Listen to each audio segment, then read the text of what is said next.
സുലൈമാൻ നബിയുടെ കാലത്തുണ്ടായ ഒരു ചരിത്രമാണ്. ഒരിക്കലെ ഒരു വ്യക്തി സുലൈമാൻ നബിയുടെ കാലത്ത് വന്നിട്ട്, നബിയെ, ഇന്ന് ഞങ്ങൾ എൻ്റെ വീട്ടിലേക്ക് ഭക്ഷണം കഴിക്കാൻ പറഞ്ഞു, നാളെ. പ്രവാചകൻ അത് സ്വീകരിച്ചു, ഞാൻ നാളെ വരാം എന്നുള്ളത്. അങ്ങനെ പിറ്റേ ദിവസം നബി അദ്ദേഹത്തിൻ്റെ വീട്ടിലേക്ക് പുറപ്പെടുകയാണ്. പുറപ്പെട്ട സമയത്ത് മലക്കൽ മൗത്ത് അദ്ദേഹത്തെ തടഞ്ഞു, വഴിയും തടഞ്ഞു. നബി, നിങ്ങൾ എങ്ങോട്ടാണ് പോകുന്നത്? അറിയാം, അപ്പോൾ ഇന്നടുത്താണ് പോകുന്നത്. അപ്പോൾ മലക്കൽ മൗത്ത് പറഞ്ഞു, അങ്ങോട്ട് പോവേണ്ടതില്ല, എനിക്ക് അള്ളാഹുവിൻ്റെ കൽപ്പനയുണ്ട്, അദ്ദേഹത്തിൻ്റെ റൂഹ് പിടിക്കാനായിട്ട് എനിക്ക് അള്ളാഹുവിൻ്റെ കൽപ്പനയുണ്ട് നബിയെ, അതുകൊണ്ട് താങ്കൾ അങ്ങോട്ട് പോവേണ്ടതില്ല എന്ന് പറഞ്ഞു. നബി തിരിച്ചു പോന്നു. പിറ്റേ ദിവസം വാതുക്കൽ വന്ന് മുട്ടുമ്പോൾ വാതുക്കൽ ഇദ്ദേഹം പ്രത്യക്ഷപ്പെടുകയാണ്. വാതുക്കൽ പ്രത്യക്ഷപ്പെട്ടപ്പോൾ നബി അത്ഭുതം വിചാരിച്ചു, ഇതെന്താണ്, ഇദ്ദേഹത്തിൻ്റെ റൂഹല്ലേ ഇന്നലെ പിടിക്കാമെന്ന് പറഞ്ഞ് മലക്കൽ മൗത്ത് എന്നോട് പറഞ്ഞത്.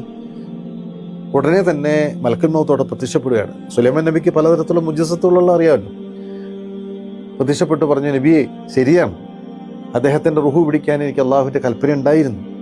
പക്ഷേ അദ്ദേഹം നിങ്ങൾക്ക് വേണ്ടി ഭക്ഷണം ഉണ്ടാക്കി വെച്ചിരുന്ന സമയത്ത് ഒരു വൃദ്ധയായ ഒരു സ്ത്രീ അവിടെ കയറി വന്നു.